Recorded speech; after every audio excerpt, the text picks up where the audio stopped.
សម្រងធម្មជាតិដុះលៀតសន្ធឹងអោជួមទៅហឹងអើយទឹកនឹងដីស្រែសម្រងធម្មជាតិដុះលៀតសន្ធឹងអោជួមទៅហឹងអើយទឹកនឹងដីស្រែជីវាំងចម្រុះរស់ច្រើនហូហាបងប្អូនពុកម៉ែធ្វើស្រែចំការជួមតាហឹងស្រែប្រែគុណសម្បត្តិជុំរកសពសត្វអើយនៃពួងមច្ឆាជួមតាហឹងស្រែប្រែគុណសម្បត្តិជុំរកសពសត្វអើយនៃពួងមច្ឆាព្រឹកព្រៃបៃតងគ្រងដោយបាំងសា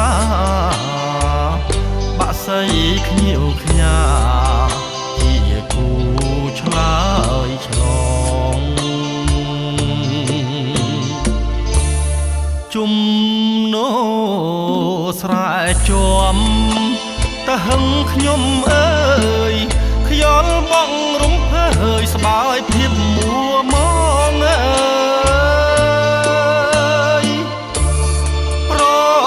ឡាយតូចធំភ្នំទួលស្នេហ៍ស្នង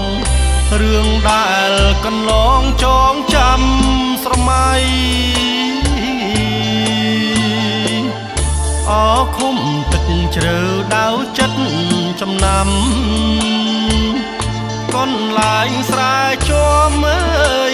ទៅហឹងនោះនៃ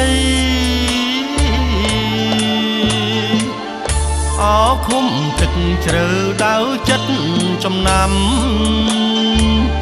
កនឡាញស្រែជួមអើយទៅហឹងនោះនៃ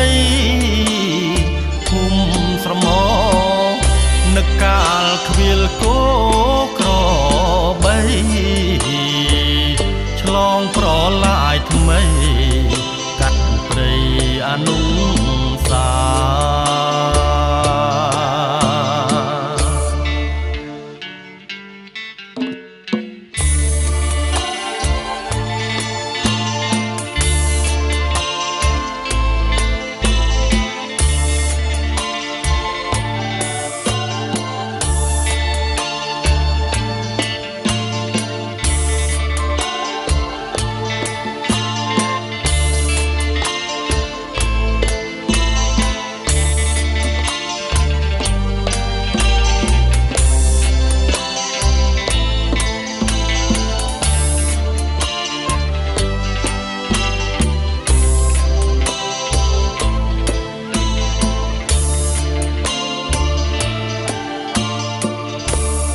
ជុំ